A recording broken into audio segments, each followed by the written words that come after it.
Mobile দেখো, পড়াশোনা করা দরকার নাই। না আমি পড়বো। ফিস ফিস, মোবাইলে মজা বেশি। আমি মন দেব। আমি তোমাদের ভালোবাসি।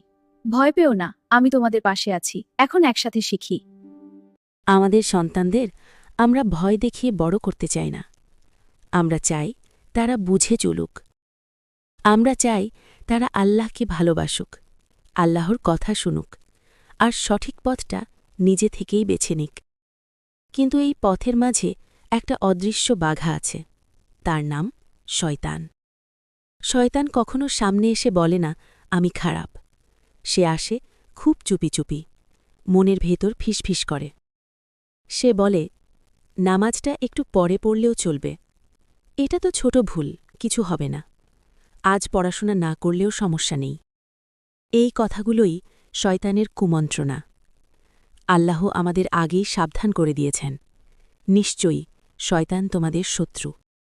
মানে সে আমাদের ভালো চায় না। সে চায় আমরা আল্লাহর কথা না শুনি। সে চায় আমাদের ঈমান দুর্বল হয়ে যাক। শিশুকে সহজ করে বলুন, শয়তান এমন একজন যে ভালো কাজ দেরি করাতে চায় আর খারাপ কাজকে সুন্দর দেখায়। যখন আমরা অলস হই, রাগ করি, মিথ্যা বলি, ভাইবোনের সাথে ঝগড়া করি, তখন শয়তান খুশি হয়। কিন্তু আমরা শয়তানকে খুশি করতে চাই না। আমরা চাই আল্লাহকে খুশি করতে। ভয়ের কিছু নেই, কারণ আল্লাহ আমাদের শক্তিশালী করেছেন। সহজ আত্মবিশ্বাস। যে শিশু নামাজ পড়ে, আল্লাহকে স্মরণ করে, দোয়া পড়ে, শয়তান তার ক্ষতি করতে পারে না। শিশুকে শেখান, যে কোনো কাজের আগে বিসমিল্লাহ, রাগ এলে আউজুবিল্লাহ, ঘুমের আগে আয়াতুল কুরসি, ইখলাস, ফালাক, নাস। এগুলো ভয় নয়, এগুলো সুরক্ষা। শয়তান হারামকে মজার করে দেখায়, কিন্তু হারাম কখনো ভালো নয়।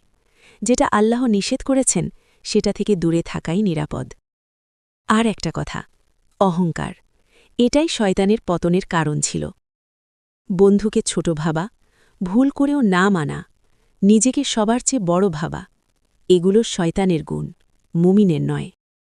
সন্তানদের এসব শেখাতে হবে, ভয় দিয়ে নয়, ভালোবাসা দিয়ে। ভুল করলে বলুন, আমরা ভুল করি, কিন্তু আমরা তাওবা করি আর ভালোটা বেছে নিই। প্রতিদিন অল্প অল্প জিকির, একসাথে দোয়া, ভালো কাজের প্রশংসা। এভাবেই সন্তানের মনে ঈমানের শিকড় শক্ত হয়, ইনশাআল্লাহ। I love you so much, my dear. I love you too, Mommy. You are my everything.